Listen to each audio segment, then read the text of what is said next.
예, 안녕하십니까. 자, 오늘은 이제 우리 심화과정 첫 시간입니다. 예, 입문 과정을 들으신 분은 기본 우리 회계 원리 기본 과정을 이해하시겠죠, 그죠? 예, 그런데 혹시 이제 입문 과정을 보지 않고 또 영상을 보지 않고 바로 오신 분을 위해서 우리 회계 원리의 기본 과정을 제가 기본 원리를 잠깐 말씀드리고 본 강의에 들어가겠습니다. 예, 저는 회계 원리 담당 곽기환입니다. 먼저 회계 원리죠. 그 회계 원리, 우리 과목이 회계 원리입니다. 그럼 이 회계 원리에 있어서 회계가 뭐냐? 회계. 회계라는 것은 부기를 말합니다. 부기. 부기 말 들어보셨죠? 그죠? 부기. 부기라는 것은 장부, 기장의 준말, 이게 이제 부기라는 겁니다. 장부, 기장. 장부, 기장의 기본 원리다. 이렇게 이해하시면 되겠죠. 회계 원리라는 건 한마디로 장부에 기장하는 거다. 이렇게 이해하시면 됩니다. 물론 이제 현대에 와서는 이제 회계와 부기의 의미를 조금 이제 구분하고 있습니다. 이 부기의 의미에다가 이런 이제 결산 재무제표를 필요로 하는 정보 이용자에게 제공하는 이 과정, 일련의 절차를 우리가 제공하는 것까지를 묶어서 회계를 하는데, 이게 이제 뭐 좀 추상적 의미죠, 그죠? 그래서 우리는 일단 요 의미는 빼버리고 먼저 부기다, 부기는 장부기장인데 그걸 우리 회계다 이렇게 이해하시면 되겠습니다. 뭐 장부기장의 기본 원리다, 그죠? 자, 우리가 예를 들어서 1월 1일에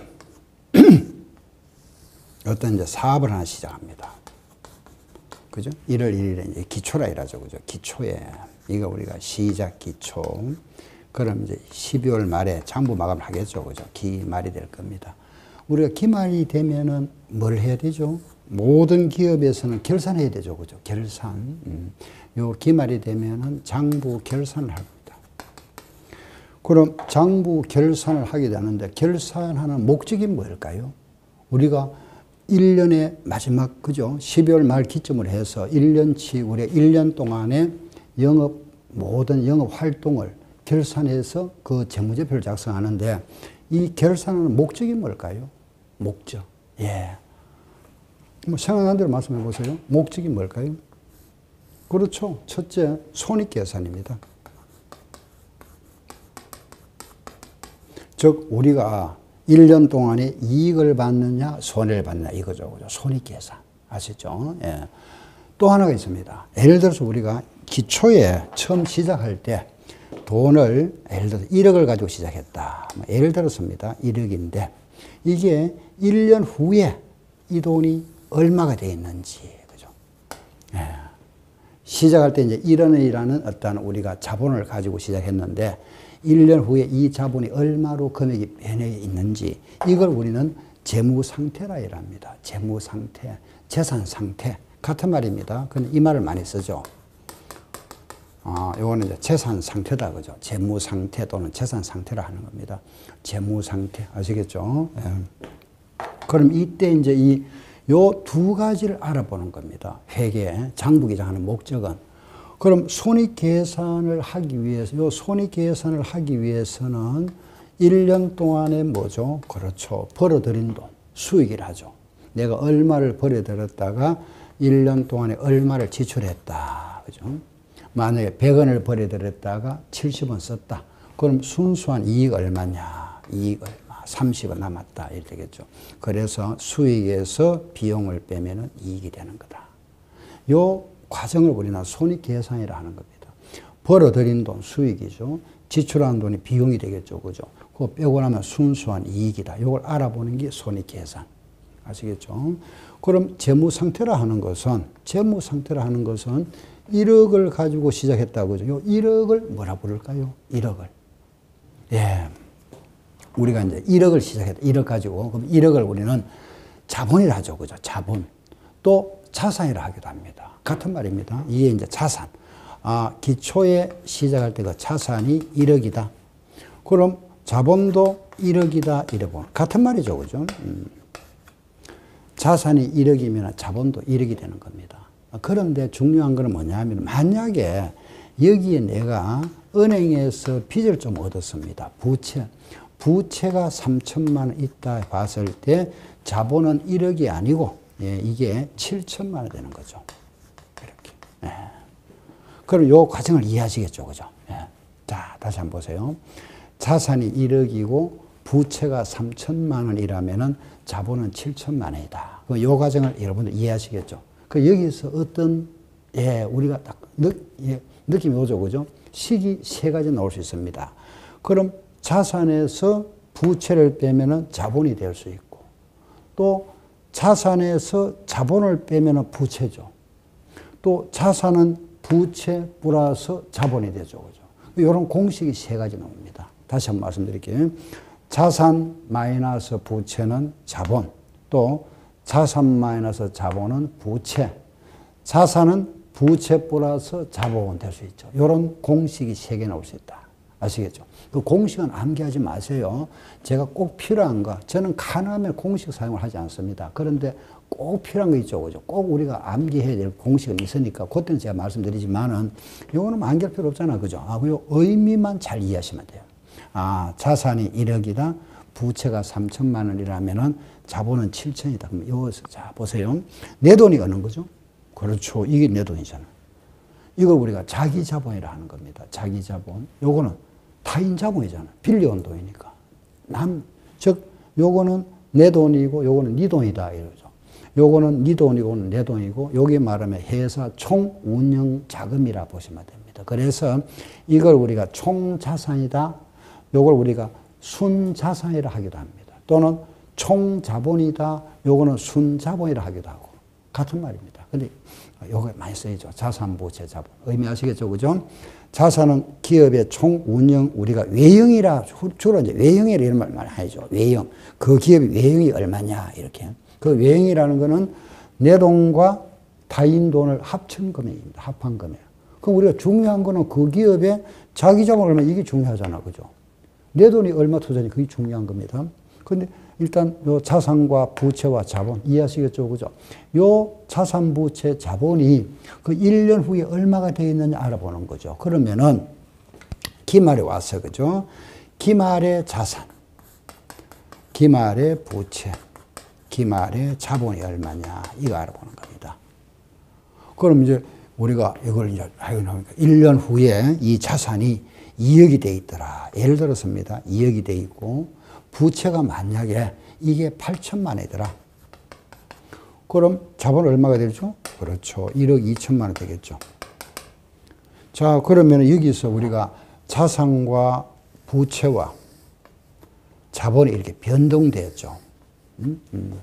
자산이 1억이 2억이 됐고 부채는 3천만 원이 8천만 원 돼 있고 자본은 7천만 원이 1억 2천 돼 있다. 그죠? 변동이 됐죠. 그럼 자, 이런 자산, 부채, 자본의 변동에서 우리가 알 수 있는 것이 그러면 1년 동안의 순수한 이익이 얼마일까요? 자, 자산은 1억이 늘어났죠. 부채는 5천만 원 늘어났죠. 그죠? 그래서 순수한 자본은 얼마 늘어났습니까? 이것도 5천만 원 늘어났네요. 그죠? 예, 5천만 원 늘어났다. 그러면은 요 자본, 즉 기초 자본과 기말 자본의 차익이 있죠. 요 차익이 얼마죠? 5천만 원이죠. 요 5천만 원이 기업에서 순수하게 벌어들이는 돈, 바로 이게 되죠. 이익, 순이익이랍니다. 아시겠죠? 순이익이다. 그러면은 재무 상태라 하는 것은 바로 자산, 부채, 자본을 알아보는 거다. 그죠? 그래서 여기에서는 자산과 부채와 자본, 이걸 알아보는 거죠. 이게 재무 상태라는 겁니다. 아시겠죠? 그 자산, 부채, 자본의 기본식이 뭐가 되죠? 자산 마이너스 부채는 자본이다 이겁니다. 아시죠? 이 자산, 부채, 자본을 나타낸 표를 뭐라 부르느냐? 재무상태표라 하고 수입, 비용, 이익을 나타낸 표를 우리가 손익계산서라 이랍니다. 손익계산서라고. 그 나중에 제가 다시 설명드리겠습니다만은 요 손익계산서 앞에다가 포괄을 붙입니다. 포괄 손익계산서 하는데 그건 뜻은 나중에 말씀드리겠습니다. 일단은 재무상태표와 손익계산서다 하는 걸 이해하시고 요 재무상태표와 같은 게 뭐냐 하면은 대차대조표입니다. 같은 말이. 이건 많이 들어보셨죠? 대차 대조표와 재무상태표는 같다. 아셨죠? 같다. 이렇게 보시면 돼요. 그러면은 대차 대조표 재무상태표 차이점이 뭐냐? 우리가 그동안 잠깐 제가 요거는 요 별도로 다 말씀드릴게 보세요. 우리나라는 이런 모든 장부 작성의 기준을 정해놨죠. 그게 뭐냐 하면은 기업 회계 기준이었습니다. 기업의 기준인데 2011년도에 국제회계 기준 이게 우리나라에 이제 도입되었습니다. 이건 이제 그동안 우리가 기업의 기준에 의해서 이런 모든 장부를 작성하다가 2011년도에 우리가 국제회계 기준이라는 이 단체에 가입했죠. 이 국제회계 기준은 말하자면은 전 세계 나라 중에서 약 150개 나라들이 공통적으로 적용하는 기준입니다. 약 150개. 세계 한 200개국 되죠. 그죠? 그 중에 이 150개국들이 공통적으로 적용하는 기준이 국제회계 기준입니다. 그래서 우리나라 가입했는데 지금 우리나라는 이중 여기 둘 다 사용하고 있어요. 둘 다. 그럼 이거는 언제냐? 요거는 비상장법인. 들어보셨죠? 그죠? 요거는 상장법인이다. 상장기업은 국제회계 기준이고 비상장기업은 기업회계 기준이다. 해도 된다. 이거죠. 그럼 기업회계 기준은 비상장기업은 기업의 기준을 해도 되고 국제회계 기준은 이 의무죠. 의무. 상장기업은 의무를 해야 되고 물론 비상장기업도 요거 할 수 있죠. 국제회계 기준 따라 할 수 있다. 아시겠죠? 그래 이렇게 바뀐 겁니다. 그럼 우리나라는 이게 시험에 한번 나왔었죠. 우리나라는 국제회계 기준만 적용한다. 틀렸죠. 그죠? 우리나라는 두 가지 있다. 하나는 뭐죠? 기업의 기준과 국제회계 기준인데 요거는 비상장기업. 요거는 뭐죠? 상장기업에 적용한다. 이래 하시면 됩니다. 우리가 비상장이라 하면은 코스닥이죠. 그죠? 코스닥. 주식시장에서 이건 코스피라죠. 상장법인. 그 주식회사, 증권시장, 주식회사에서 거래되는 회사. 우리나라는 약 한 1,700개 회사가 있습니다. 상장법인이. 그 주식 거래표가 있죠. 그거 보면 약 한 1,700개 있는데 그게 딱 고정되지는 않죠. 왜냐하면은 퇴출되고 다시 이제 상장되고 하다 보니까 그냥 약 1,700개 회사들을 우리가 상장기업이다. 요 차이는 규모가 크죠. 간단하게 말씀드려서 우리나라 뭐 삼성전자나 현대 이런 모두 이거 상장입니다. 요거는 말하면 벤처기업이죠. 그죠? 벤처기업. 아시죠? 예. 비상장이다 해서 그럼 자 다시 정리해 드릴게요. 비상장법인은 뭐를 하고 기업의 기준에 따라서 장부를 작성하고 상장법인은 국제 기준에 따라 한다. 알겠죠? 요걸 우리가 영어로 IFRS라 이렇게 표현합니다. 인터내셔널 국제 준말이죠. 그죠? 예. 파이낸셜 예, 회계 리포팅 스탠다드. 그래서 우리나라에서 적용한 데서 K 하죠. KIFRS. 그래서 요걸 많이 쓰죠. 그죠? IFRS에서. 여기 뭐냐면은 예, 국제 기준의 약자입니다. 그래서 우리 시험장에 첫 장에 나중에 시험에 보시면 아시겠지만은 그죠? 제일 첫 딱 서두에 나옵니다. 다음 문제는 KIFRS에 의해서 답을 정하세요. 이렇게 주어집니다. 그러면 이 말이 나오면 아, 이게 국제 기준이구나. 그럼 우리는 어떻게 구분할 거냐? 우리 교재가 모두 여기에 의해서 예, 그 편집이 되어 있는 겁니다. 그래서 여러분들은 신경 쓸 거 없습니다. 하나만 말씀드릴게요. 이 대차 대조표와 재무상태표가 있죠. 그죠? 그럼 우리 아파트에 여러분들이 만약에 주택관리사 자격증을 취득하게 되면 아파트 관리사무소를 하게 됩니다. 그럼 아파트에 가면 아파트 회계는 아파트는 상장입니까? 비상장입니까? 당연히 비상장이잖아요. 그죠? 그 비상장 기업은 기업의 기준에 의하는 겁니다. 그 기업의 기준에서는 요걸 씁니다. 용어를. 국제의 기준에서는 요걸 씁니다. 재무상태표. 그런데 차이점이 뭐냐 하면은 모든 회계 관련되는 시험이 있죠. 모든 회계원리, 회계학 시험은 국제 기준에 의한다 되어 있습니다. 우리 아파트는 비상장이니까 요걸 쓰죠. 실무에 가면 이걸 이 용어를 씁니다. 이 말 안 쓰고. 그런데 시험을 대비해야 되죠. 우리는 시험 대비하니까 요 용어를 아셔야 되죠. 재무상태표. 이해하시겠죠? 그죠? 그래서 우리 시험에 우리 주택관리사뿐만 아니라 감정평가사나 세무사나 공인회계사 이런 회계학 관련 시험이 있죠. 이런 시험에는 전부 국제 기준에 의해서 출제가 됩니다. 또 답을 해야 되고, 예, 아시겠죠? 그죠? 그러면 차이점 이해하시겠죠? 그죠? 여러분들이 실무에 가면 요 용어를 씁니다. 대차 대조표. 우리 시험에 대비해서는 요 용어를 써요. 재무상태표를 할 거니까. 내용은 똑같습니다. 자산, 부채, 자본. 예, 이렇게 하니까. 아시겠죠? 그죠? 그럼 요 표가, 우리가 재무상태표라 이랬는데, 요 재무상태표는 우리가 약식으로 이렇게 T기준을 설명합니다. 이렇게 약식으로. 예. 앞으로 이제 우리가 재무상태표 하면은 요 바란스 시트에서 BS로 제가 표시할 겁니다. 바란스. 대변과 차변이 대조된다 이 말이잖아. 그죠? 바란스 시트. 프로핏 앤드는 요거는 프로핏 앤드 로스에서 PL 또는 뭐 IS를 하기도 하는데 인컴 스테이트먼트에서 IS를 하기도 하는데 그냥 PL로 해서 이렇게 약자로. 예, 그래서 예, 재무상태표와 손익계산서다. 그죠? 하나 아셔야 될 거는 재무상태표는 예를 들어서 2021년 이제 21년 12월 31일 현재 이렇게 작성하겠죠. 그죠? 연말 현재 또는 2022년 12월 말 현재 이렇게 작성이 되고 손익계산서는 수익과 비용이니까 일정 기간 동안에 벌어들이는 돈이죠. 그래서 항상 기간이 이래 나옵니다. 2021년 1월 1일부터 12월 31일까지. 그래서 요거는 일정 시점의 재무 상태를 나타내는 표를 재무상태표라 하고 일정 기간 동안의 영업 성과, 경영 성과를 나타내는 표를 우리는 손익계산서라 부릅니다. 이걸 우리가 영업 성적, 경영 성과를 하는 겁니다. 아시겠죠? 다시 한번 말씀드릴게요.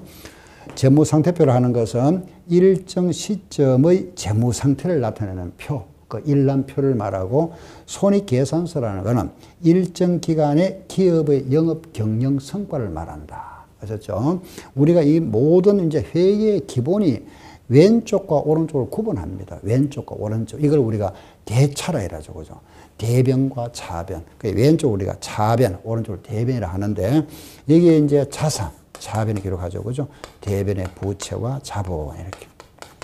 차변, 대변은 별 의미가 없습니다. 과거에 이제 말하자면 이 부기를 최초 이제 만들어낸 이탈리아 수학자 말하면 루카 파치오리에서 시작됐는데 우리나라는 개성부가 더 앞서서 일하죠. 그렇지만은 그때 뭐 왼쪽으로 차별하자 이래 정해놓은 겁니다. 오른쪽을 대변. 우리나라 개성부위가 먼저 우리가 발달되었는데 그걸 먼저 채택했다면은 왼쪽과 오른쪽으로 가겠죠, 그죠? 그런데 이건 이탈리아에서 먼저 시작했으니까 차변, 대변 쓰고 있다 하는 것만 이해하시면 되겠습니다.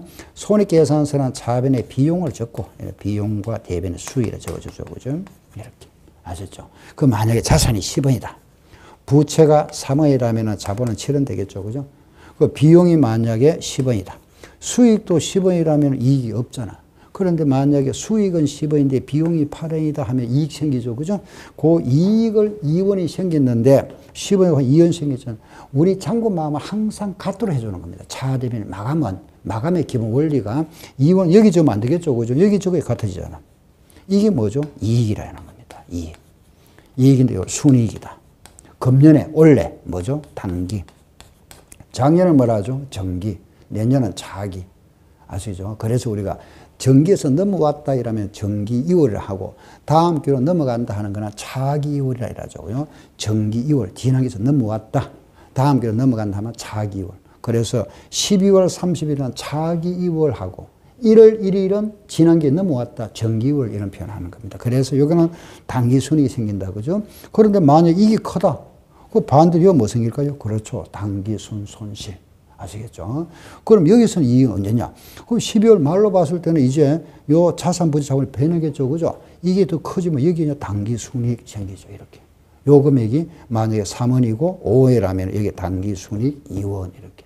요거는 기초 재무상태표.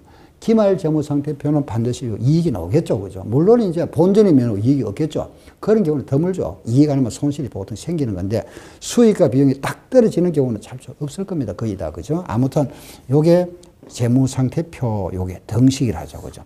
자산은 부채 플러스 자본이다. 요걸 우리가 손익계산서 등식이라 하는 겁니다. 비용 플러스 이익은 수익이다. 그죠? 비용 플러스 이익은 수익이다.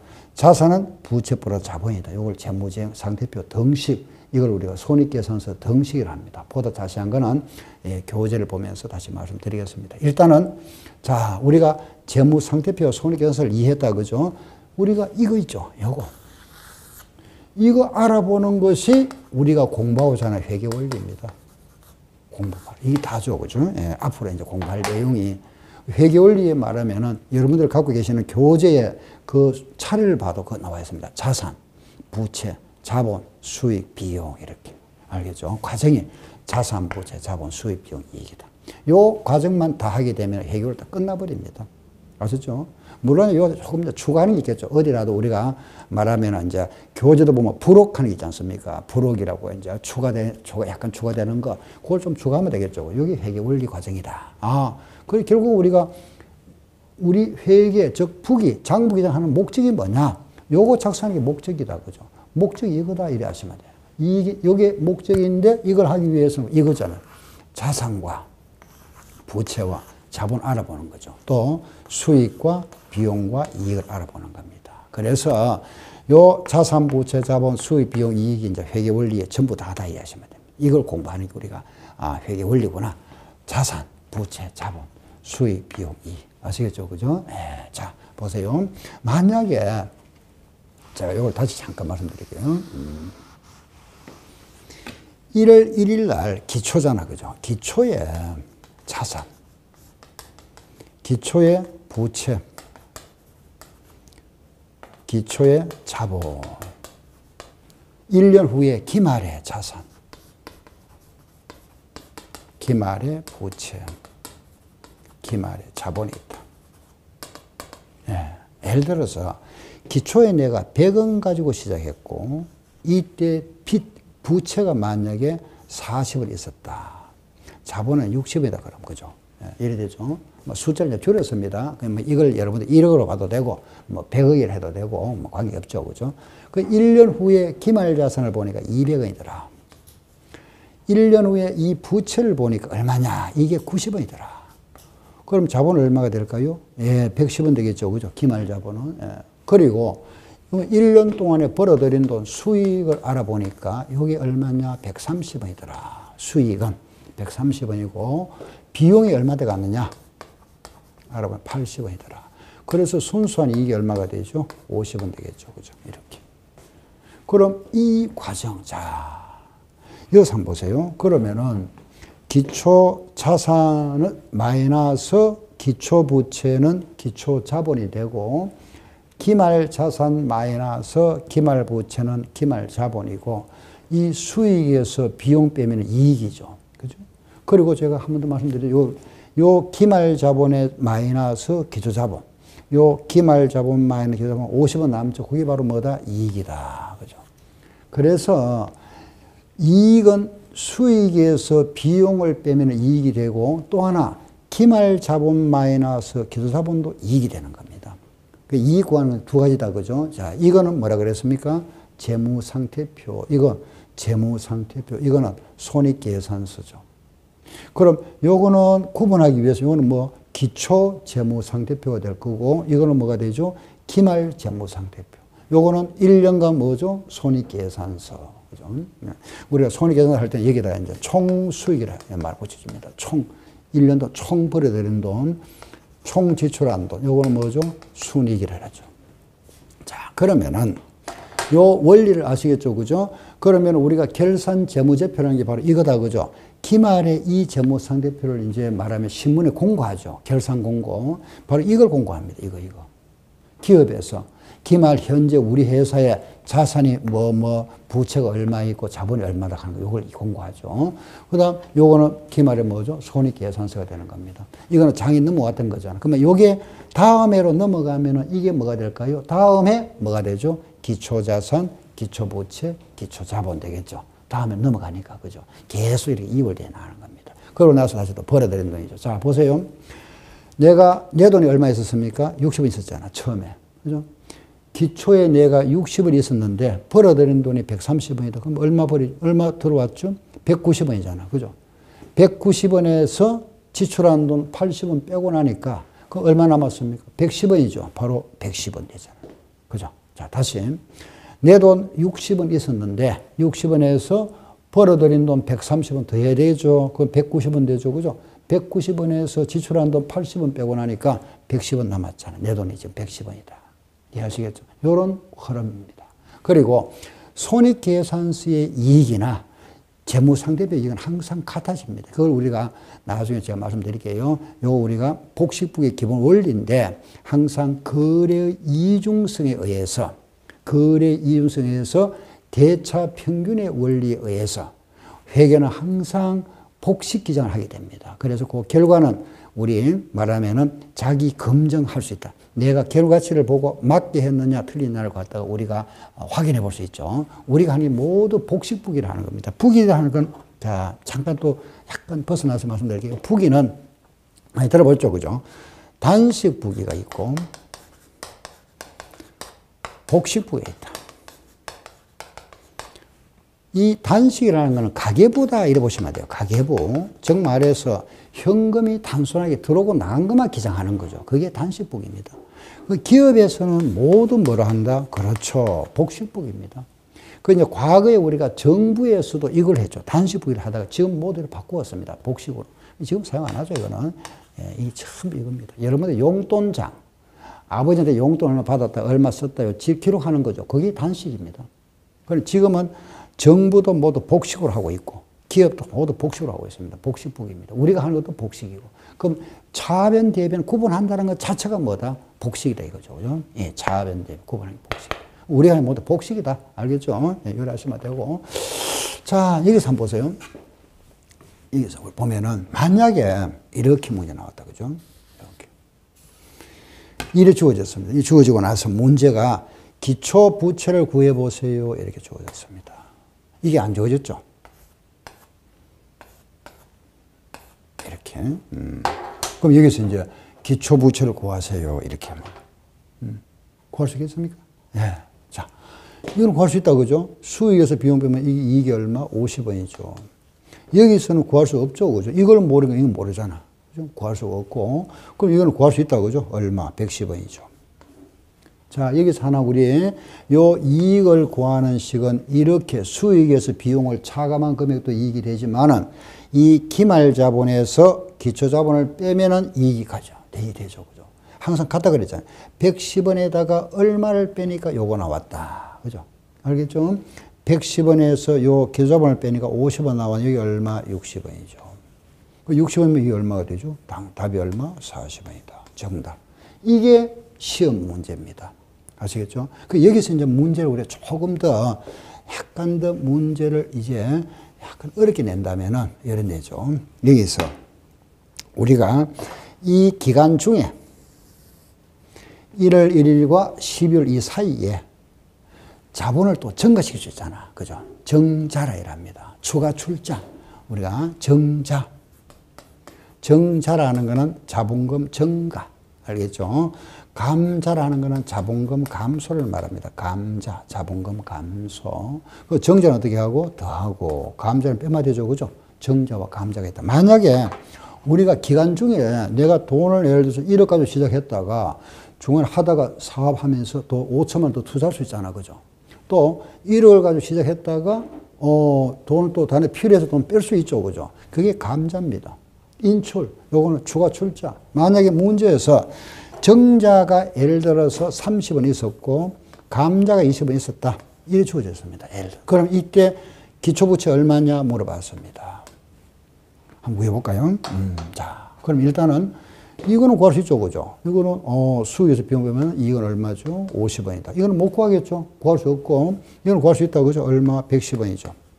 자, 여기서 이제 이 기말 자본에서 기초자본을 빼면 이게 나오는데 요 조심할 거는 이겁니다. 요 기말 자본에서 요 기초 자본을 빼면 요거다. 이렇게.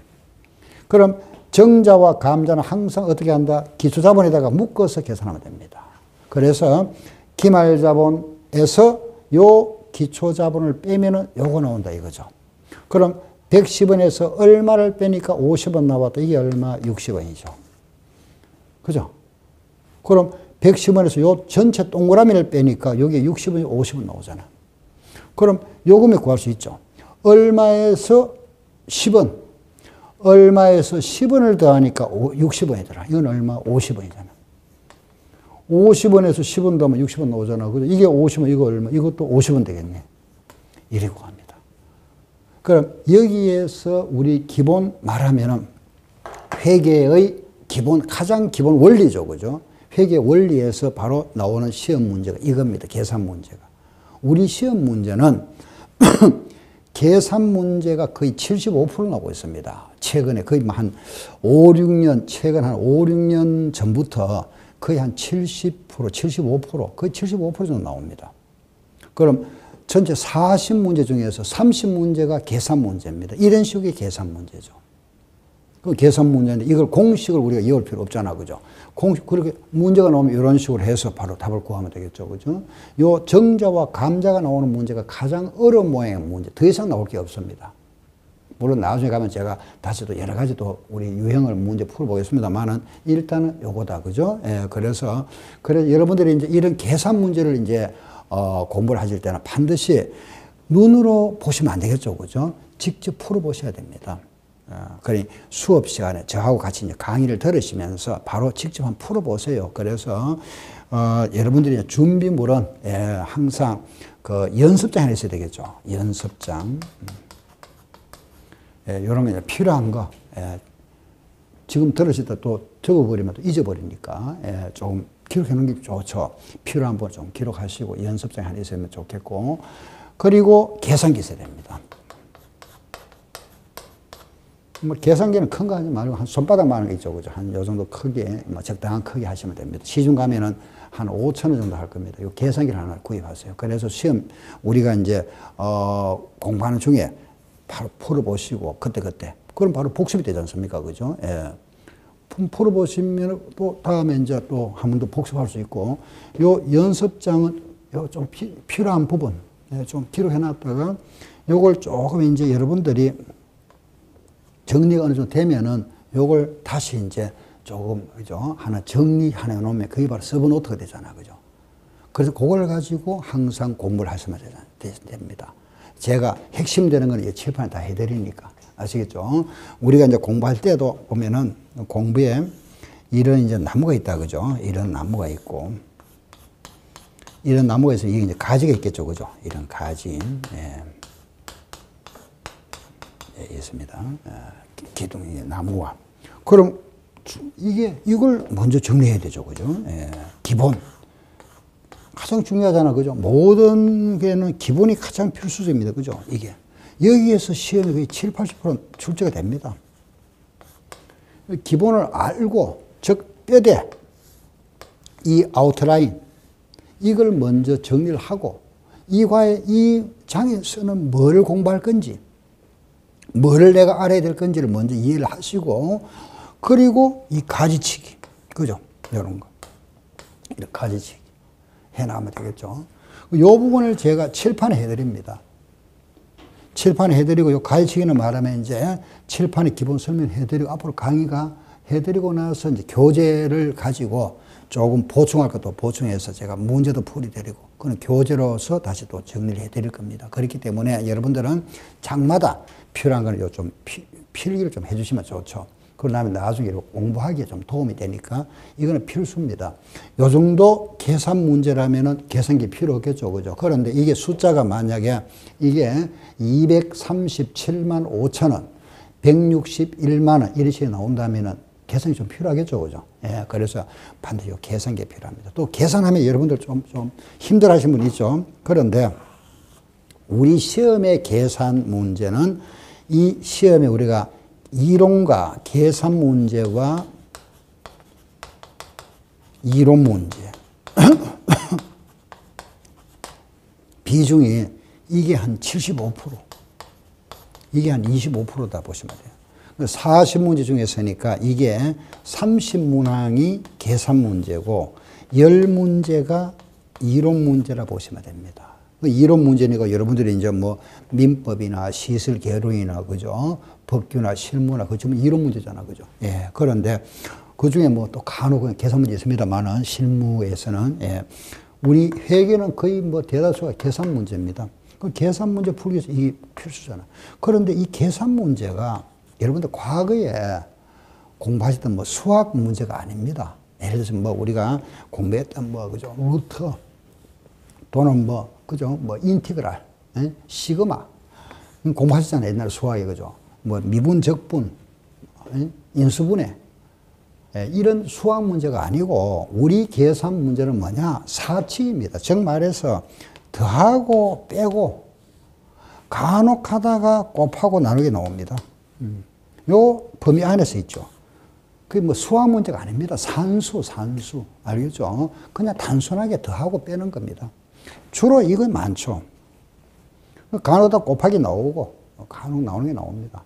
요 정도 알면 되는 거지. 뭐 계산이 무슨 뭐 수학 계산이 아닙니다. 그렇기 때문에 여러분들은 계산에 전혀 신경 쓸 필요가 없습니다. 나는 옛날에 뭐 수학을 잘 못했는데 그럴 필요도 없고 전혀 계산 뭐 신경 쓸 필요가 없으니까 단순합니다. 아시겠죠?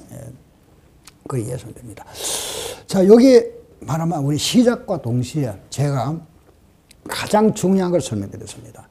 회계의 가장 기본 원리가 바로 이거고 요게 회계 원리의 가장 핵심이고 공부할 내용이 이겁니다. 그럼 여기서 우리 다시 정리해 드리면은 우리가 이걸 가지고 작성하는 표, 이걸 뭐라 부른다 그랬습니까? 재무상태 표고 또 손익계산서 두 개가 있는데 요거 우리가 BS다 그죠? 요 B에 이렇게 표시하고 한번 약자를 하실 겁니다. 예, 요래 하실 BS는 재무상태표고 손익계산서는 그죠? P에는 손익계산서다 하시면 되고 이 재무상태표에는 자산과 부채와 자본을 기록하고 그죠? 요 손익계산서에는 수익과 비용과 이익을 기록한다. 이 손익계산서다. 아셨죠? 우리가 공부할 내용이 이걸 뭐라 부른다? 회계원리라 하는 겁니다. 회계원리. 아시겠죠? 그러면은 요 이제 기본적으로 우리가 이걸 이해하셨으면은 회계원리가 뭐다 하는 거 아시겠죠? 그죠?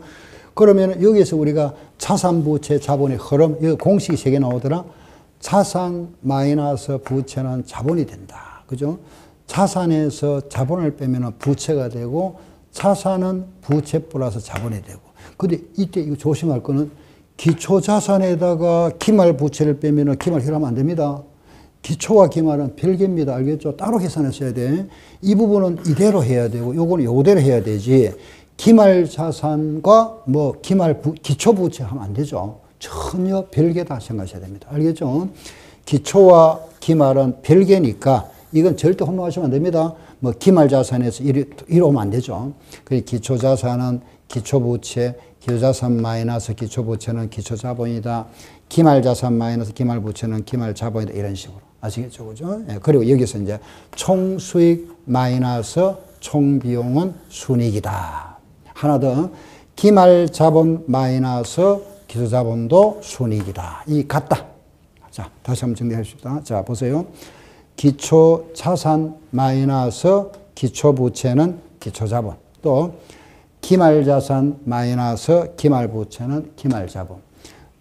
총 수익 마이너스 총 비용은 순이익이고 또 하나 기말 자본 마이너스 기초 자본도 순이익이다. 그리고 중간에 정자가 있으면 더하고 감자가 나오면 뺀다. 알겠죠? 요거는 뭐하고 기초 자본에다가 더하고 빼는 거다. 이렇게. 이게 기말 자본 이리 오면 안 되죠. 그죠? 기말 자본에다 더하고 빼면 안 됩니다. 반드시 어디에다가 기초 자본에다가 더하고 뺀다 하는 걸 이해하셔야 돼요. 아시겠죠? 그죠? 그래서 이걸 우리는 요 흐름을 잘 이해하시면 됩니다. 그래서 요 하나 아주 중요한 말은 이 기말 자본에서 기초 자본을 빼면 돼. 그죠? 이 기초 자본에다가 뭐를 더하고 정자가 있으면 정자액을 더하고 감자가 있으면 뺀다. 그죠? 정자는 더하고 감자를 빼면 이게 뭐가 된다? 순수한 이익이다. 이겁니다. 순이익. 아셨죠? 요것이. 기말 자본, 이거 암시하지 마세요. 그냥 이해만 하시면 되니까.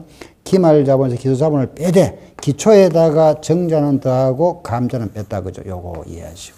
그래서 이게 순이익이 된다. 알겠죠? 요 흐름을 잘 이해를 하시면 됩니다. 그럼 이제 우리 대차대조표와 재무상태표도 이해하시겠죠? 그죠? 요거는 어디에 적용하는 거다? 기업회계 기준. 요거는 뭐 국제회계 기준. 알겠죠? 지금 이제 글로벌 이제 그죠? 시대잖아요. 그러니 전 세계, 즉 말해서 우리가 투자를 하는 것도 우리나라만 투자하는 게 아니죠. 우리나라 사람들이 미국에 예를 들어서 뭐 구글 회사, 그죠? 아마존 이런 데 투자할 수 있지 않습니까? 그죠? 마찬가지 아프리카 사람들이 우리나라 삼성 기업에 투자할 수도 있죠. 투자한다는 의미가 뭡니까? 주식을 취득하는 거죠. 그죠? 예. 물론 이제 우리가 대형, 말하자면 뭐 대규모로 할 수도 있지만은 개인 입장에서는 주식을 사는 게 바로 투자자 입장이죠. 주수가 되잖아. 그죠? 그 주식을 산다. 우리가 우리나라에서 뭐 영국 주식도 살 수 있는 거고, 그렇죠? 모든 세계 어느 나라. 그러면 그 회사의 재무제표를 보면은 각 회사마다 재무제표의 작성 기준이 같아야 되겠죠. 그죠? 즉, 우리가 법을 만드는 목적이 뭘까요? 바로 이런 국제회계 기준이다.